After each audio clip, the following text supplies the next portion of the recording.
Good evening, everybody, and welcome to day 14 of 100 Days of Sewing with Queenie Quilts. My name is Catherine Wilson from Queenie Quilts, and I'm here just for a quick minute. I have been out of town for the weekend teaching. It's been a great weekend.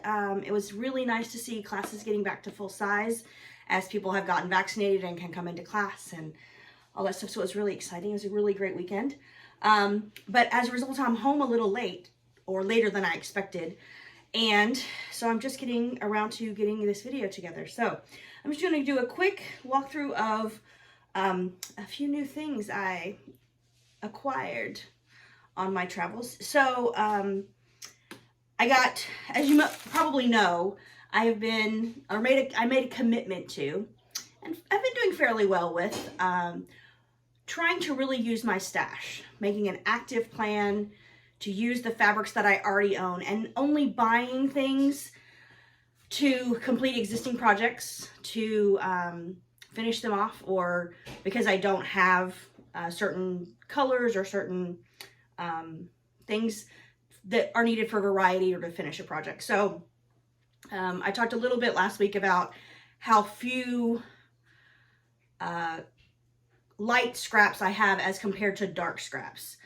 Especially for those projects that require those tiny little pieces. So I probably have, for every light scrap I probably have a pound of dark scraps, just because of the way that the math works out when you make a quilt.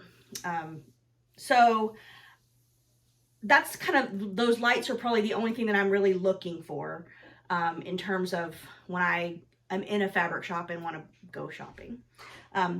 However, a few things did catch my eye this week that I wasn't really looking for, but I know will be great benefits or that I can see being used for upcoming projects. So the first of them is this Bally Pop.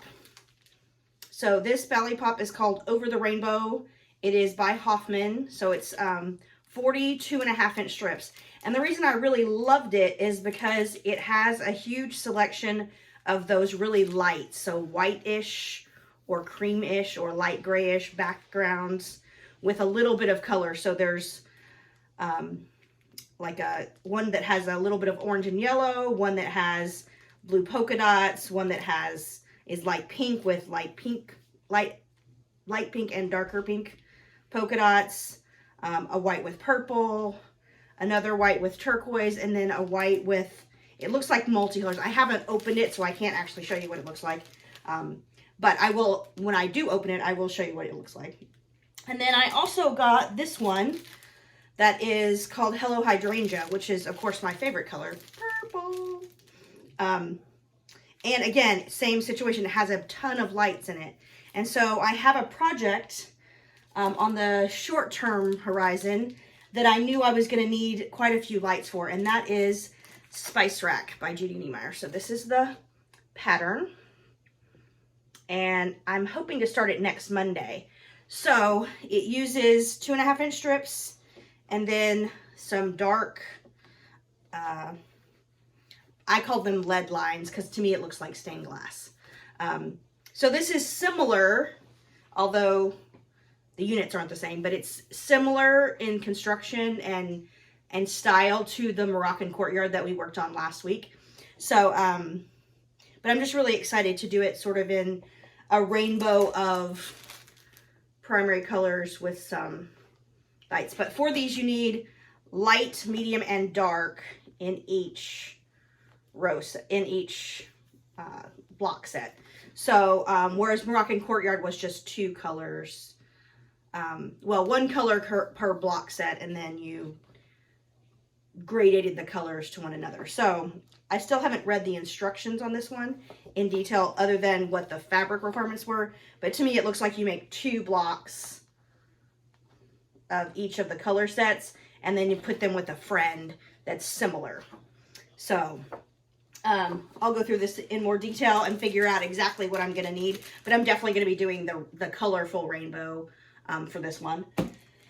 And then I also got a little 6-pack of some purples that I'm going to need to do the border on my Star Baby quilt that we worked on Friday. So we're going to come back to that one on Monday, and I'm going to show you how to make those actual diamond blocks. But I want something interesting for the border. So I got some purples. And then I also got this fun little tool. So this is a telescoping magnet.